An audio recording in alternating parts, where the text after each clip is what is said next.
సెక్రటేరియట్లో మీడియాతో పురపాలక శాఖ మంత్రి నారాయణ రాజధాని అమరావతిపై కొంతమంది లేనిపోని అపోహలు సృష్టిస్తున్నారు. భూములు ఇచ్చిన రైతులకు ఎలాంటి అనుమానాలు వద్దు. రైతుల భూముల ధరలు నిలవాలన్నా పెరగాలన్నా స్మార్ట్ ఇండస్ట్రీస్ రావాలి. విదేశాల నుంచి వచ్చి ఇండస్ట్రీస్ పెట్టాలంటే ఫ్లైట్ కనెక్టివిటీ ఉండాలి. అందుకే అంతర్జాతీయ స్థాయి విమానాశ్రయం కట్టాలనేది సీఎం గారి ఆలోచన. ల్యాండ్ అక్విజిషన్ అయితే రైతులు నష్టపోతారని ప్రజాప్రతినిధులు శాసనసభ్యులు చెప్పారు. అయితే ల్యాండ్ పుల్లింగ్ అయితే కొద్దిగా ఎక్కువ తీసుకోవాల్సి వస్తుంది. ఎందుకంటే ల్యాండ్ పుల్లింగ్ తీసుకున్నప్పుడు దాన్ని డెవలప్ చేసి ఇవ్వాలి రైతులకి, మళ్ళీ వాళ్ళకి ప్లాట్లు ఇవ్వాలి. అందువల్ల ఆలోచిస్తున్నా త్వరలో ఒక నిర్ణయం తీసుకుంటాం. ఏది ఏమైనప్పటికీ అమరావతి క్యాపిటల్ సిటీ ఏదైతే ఉందో దీంట్లో ఆల్రెడీ 41,000 కోట్లకి టెండర్లు కంప్లీట్ చేసి ఇచ్చేసాం. వర్క్ జరిగింది, స్టార్ట్ అయింది. మొత్తం ఇక్కడ జరగబోయేది సుమారుగా 64,000 కోట్ల రూపాయల వర్క్స్. ఆల్రెడీ అథారిటీ క్యాబినెట్ 64,000 కోట్లకి పర్మిషన్ ఇచ్చేసింది. ఇంకా కొన్ని టెండర్లు పిలవాలా, ఆ టెండర్లు కూడా ఈ నెలాఖరు లోపల అయిపోతున్నాయి. ఇది ఒక టాప్ సిటీ, ప్రపంచంలో ఉన్న టాప్ సిటీలో ఒకటి అవుతుంది.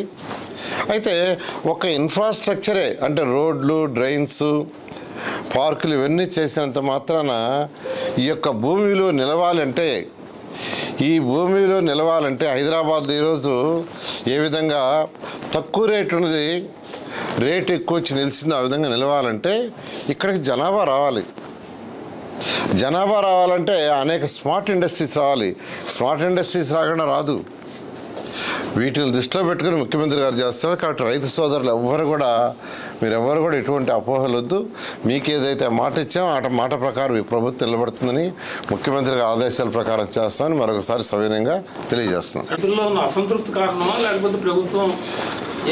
జనరల్గా ఏంటంటే రైతులకి నిజం చెప్పాలంటే ఇప్పుడు ఎవరైతే ల్యాండ్ ఇచ్చారో మా రేటు పడిపోద్దామని వాళ్ళకి డౌట్ ఉండొచ్చు. యాక్చువల్గా రేటు పడిపోదు. రేటు నిలవాలి, రేటు పెరగాలి అంటే స్మార్ట్ ఇండస్ట్రీస్ రావాలి. స్మార్ట్ ఇండస్ట్రీస్, నాన్ స్మార్ట్ రెండు రావాలా. అయితే మనం ఇక్కడ పెట్టే స్మార్ట్ ఇండస్ట్రీసే, పొల్యూటెడ్ ఇండస్ట్రీస్ కాదు. పొల్యూషన్ లేని ఇండస్ట్రీస్ పెడుతున్నాం. స్మార్ట్ ఇండస్ట్రీస్ పెడితేనే ఆ ఇండస్ట్రీస్ వల్ల ఉద్యోగాలు వస్తాయి. ఉద్యోగాలు వస్తే జనాభా వస్తారు. జనాభా వస్తే ఇంకా వాళ్ళ రేట్లు పెడతాయి. దాన్ని దృష్టిలో పెట్టుకుని ముఖ్యమంత్రి గారు మాకు ఒక దిశానిర్దేశం ఇచ్చారు. దాని మీద ముందుకు పోతాం. అక్కడ రైతులు చెప్పేది అదనపు భూమి వల్ల మా రేట్లు పెరగవు, మాకు డెవలప్ చేయకుండా మా రేట్లు ఎలా పెరుగుతాయని నిన్న మీ విజిట్లో కూడా కొంతమంది రైతులు మాట్లాడారు. ఈ యొక్క అమరావతి క్యాపిటల్ సిటీలు ఏదైతే ఇప్పుడు టెండర్లు పిలిచేసామో అవన్నీ జరుగుతున్నాయండి. ఇక్కడ ఒక సంవత్సరం లోపల అధికారులకు ఏదైతే బిల్లింగ్ రేట్ ఇన్కంప్లీట్గా ఉన్నాయో 4,000 మంది ఎంప్లాయీస్కి ఇచ్చేస్తున్నాం. 1 year, ఓన్లీ 1 year. 1.5 yearలో ట్రంక్ రోడ్స్ ఏదైతే 360 కిలోమీటర్లు ఉన్నాయో అవి కంప్లీట్ చేస్తున్నాం 1.5 year. లేఅవుట్ రోడ్స్ ఉన్నాయో అవి 2.5 yearsలో కంప్లీట్ చేస్తాం. ఐకానిక్ టవర్స్ ఏదైతే 5 అసెంబ్లీ, హైకోర్టు ఉన్నాయో 3 సంవత్సరాల్లో. ఆ విధంగా ఒక పక్కా ప్రణాళికలో పోతున్నాం. ఇవన్నీ రెడీ అయ్యే లోపల ప్యారలల్గా స్మార్ట్ ఇండస్ట్రీస్ రావాలి. ఒక మంచి ఎయిర్పోర్ట్ రావాలి. నీకు ఇండస్ట్రీస్ రావాలంటే ఖచ్చితంగా ఎయిర్పోర్ట్ ఉండాలి, ఇంటర్నేషనల్ ఎయిర్పోర్ట్ లేకుంటే పెట్టుబడి పెట్టేవాళ్ళు ఎవరు రారు. రాకుంటే మళ్ళీ ఈ భూముల విలువ తగ్గిపోతుంది. సో వీటన్నిటిని దృష్టి పెట్టుకొని అపార అనుభవం ఉన్న ముఖ్యమంత్రి గారు ఇచ్చిన డైరెక్షన్ ప్రకారం ముందుకు పోతున్నాం. చాలా యాక్చువల్గా 2000 ఎన్టీఆర్ స్టాచ్యూ పెట్టాలనుకున్నాం.